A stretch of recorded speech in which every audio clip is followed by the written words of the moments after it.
Hello and welcome to the Aragon Analytics tabletop review of the Mercworx Proeliator.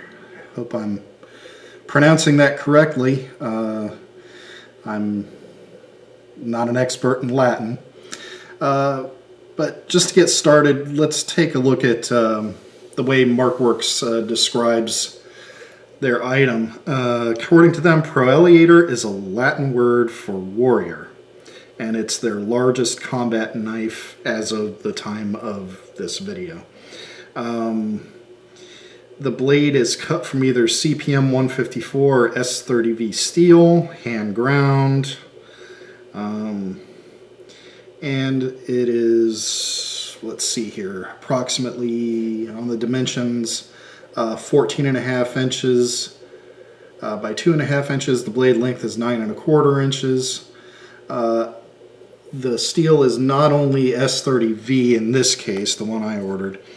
It is also cryogenically treated and comes with a micarta handle.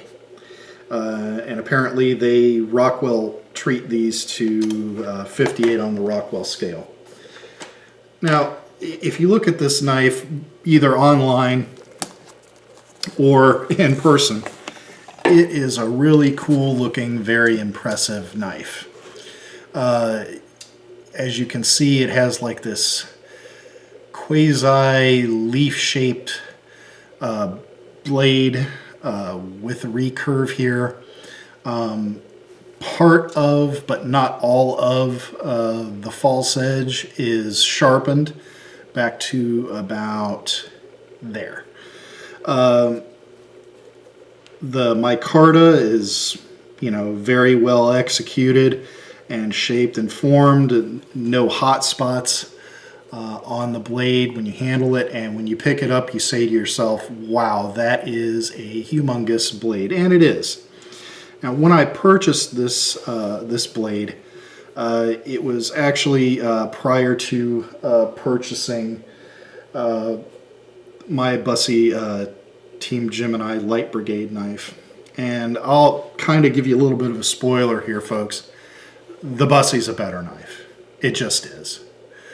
This blade, as it came from the factory, the edge sucked. It just sucked. This complex grind here with the recurve and the swedge that goes to a sharpened false edge, I mean, it looks just uber cool. It looks so awesome. However, the edge out of box sucked. You couldn't even cut paper with it.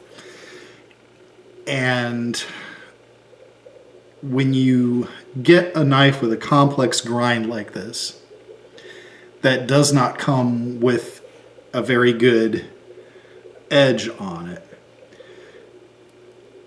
and you make that knife in S30V and cryo-treated, whether that had anything to do with it or not, and you're talking a Rockwell of like 58, what you end up with is something that is a serious pain in the ass to sharpen.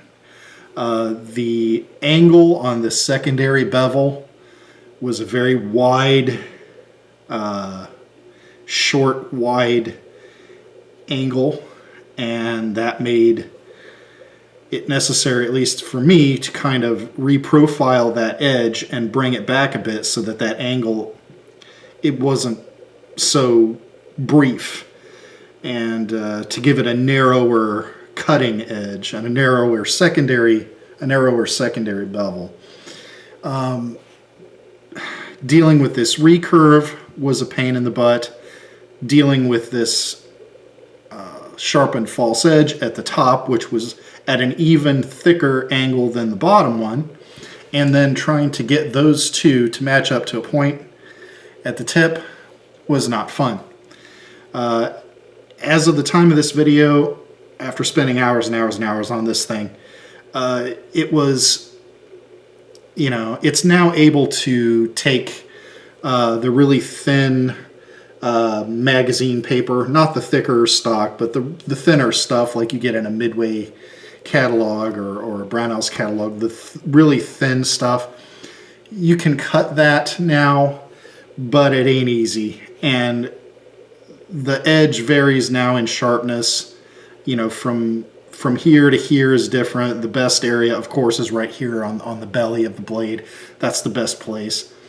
This top was such a pain in the butt to sharpen that I have to admit to you all that I basically gave up on it.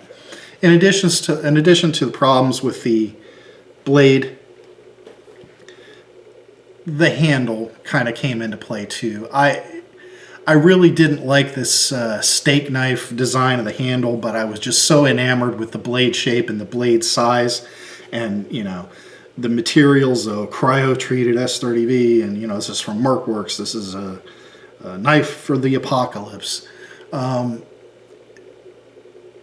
micarta, while it's well made for my hand, none of these little bumps here, with the exception of this choil here, none of them really line up with my hand.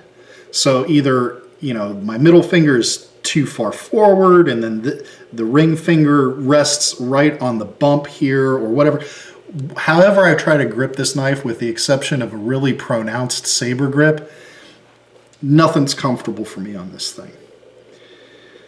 So, you know, I might have weird shaped hands. I know I'm not the world's best knife sharpener, but most of my knives, be they fixed blade or folding knife, basically all of my knives are capable of smooth, dry shaving hair off your arm. Like being able to shave hair off your arm without it catching. That's how sharp I maintain them. I have trouble getting this this blade to that level of sharpness. It was worse than sharpening S90V or S110V. It's not really grindable. It's not really, to my way of thinking, capable of taking an extremely fine edge. And to me, that just killed the deal. Especially on a blade costing either close to or in excess of $500, you're looking at some pretty serious buyer's regret.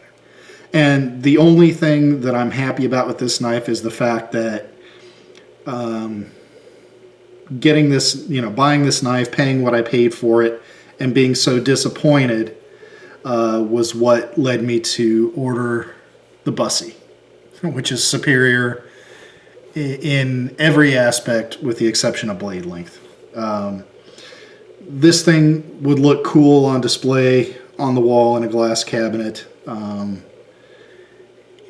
a post-apocalyptic movie, whatever. But as far as, you know, practical use, it's not great as an outdoor blade.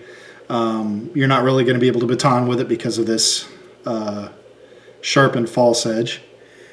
You're not really going to be able to fight that well with it because it's big, it's freaking heavy, and you know, big is not necessarily a huge problem. If you look at some of the fits and buoys and stuff like that, yeah, they're huge. But this thing is not. It's really tip heavy. It's not really lively in hand at all. And on a fighting knife, I want just a surgical edge. I want a fine yet durable, sharp as possible edge. I try to stay away from the razor edge thing because it's just overdone, but this just wasn't possible for me. Now maybe, you know, some sharpening expert or somebody with a Wicked Edge or an Edge Pro Apex or something like that might be able to get better results than I did on this particular knife.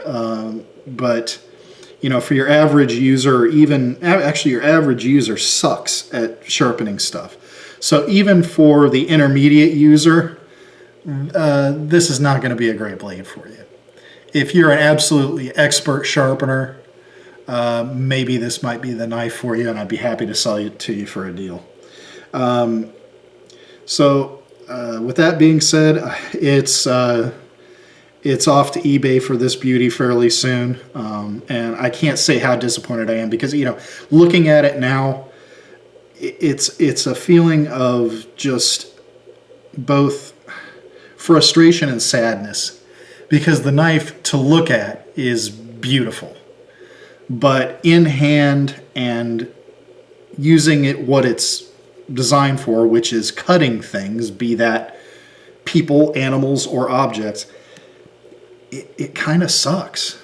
And you know, I hate to keep being so negative, but it's just it's not a great blade as far as, you know, as far as I'm concerned. You know, a great blade would be able to take an edge from a reasonably accomplished sharpener, and it doesn't.